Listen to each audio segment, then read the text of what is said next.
Hi everyone, welcome to Looking Ahead, an online visit to the Lydenburg Heads and an introduction to an upcoming exhibition at Iziko South African Museum later in the year. I'm Dr. Wendy Black and the Curator of Archaeology at Iziko Museum of South Africa. And my esteemed guest today is Professor Simon Hall from the Department of Archaeology at the University of Cape Town. Welcome, Professor Hall. Thanks, Wendy. Thanks for the opportunity. The Lydenburg Heads are some of the most remarkable artifacts from the Iron Age currently held at Iziko museums. The Iron Age in this region was a time of migration, exploration, and technological advancement.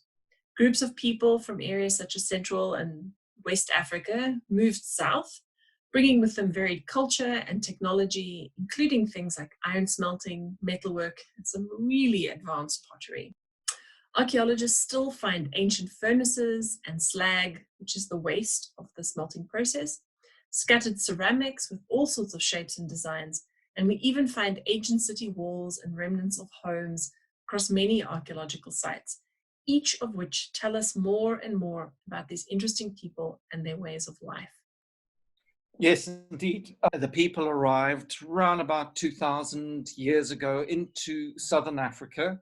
The evidence shows pretty convincingly that these were Bantu language speakers.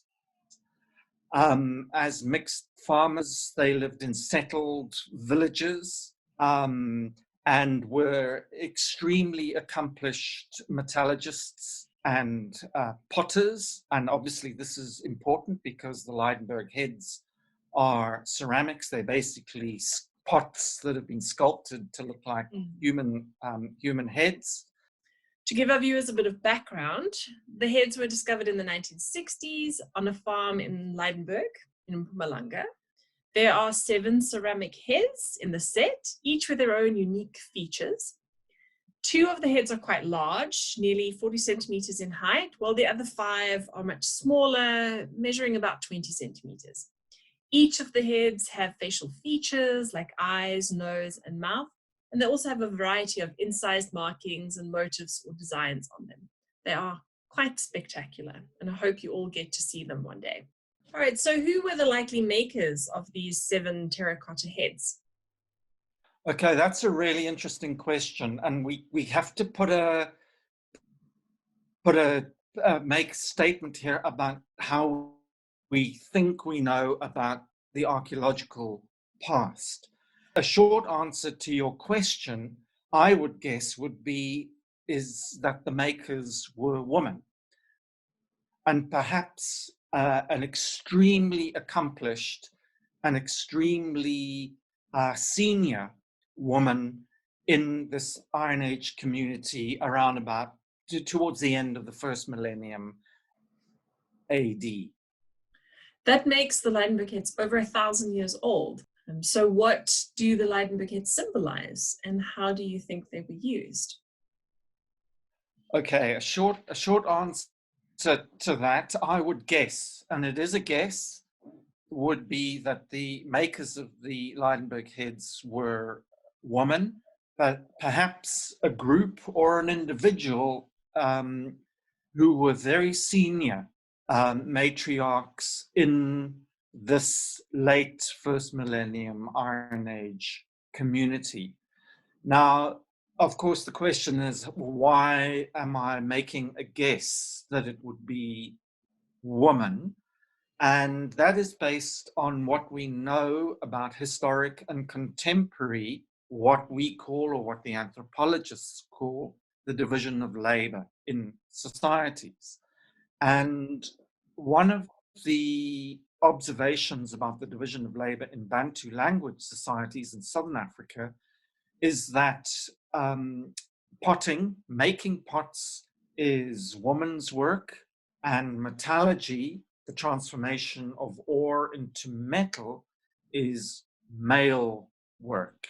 Metallurgy and potting basically is about transforming, crossing boundaries.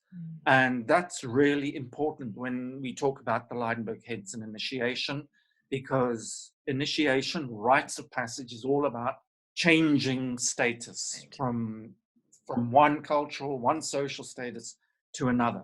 So I would guess that the Lydenburg heads were made by senior women who were perhaps key teachers in the initiation schools. So not only were the makers potentially women, senior women, they were culturally, spiritually, religiously, deeply wise. And in your opinion, what did the Lydenburg heads symbolize and how were they actually used? As you mentioned, Wendy, at the beginning, there are 7 Lydenburg heads, and you use the word set. So I think the 7 heads, if one can think about a cast of characters in a play, I think the 7 Lydenburg heads were a cast of characters in a play.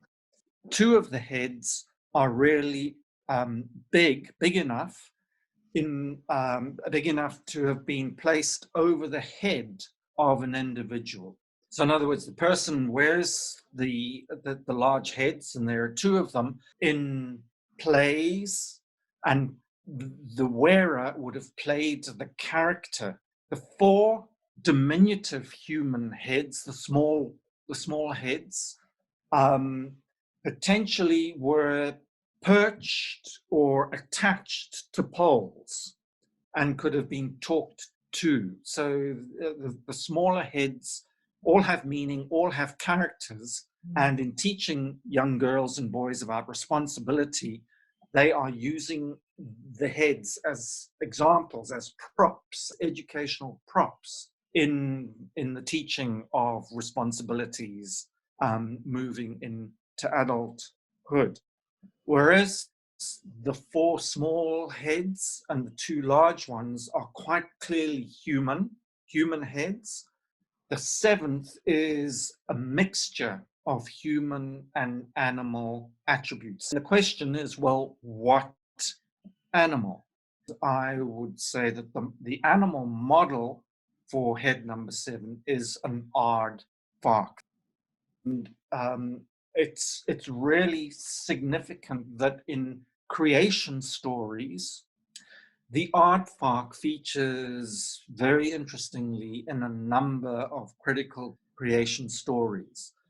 And the aardvark is a very interesting animal because just as initiation is about crossing boundaries, the aardvark is a really interesting animal in terms of how in its natural behavior crosses boundaries.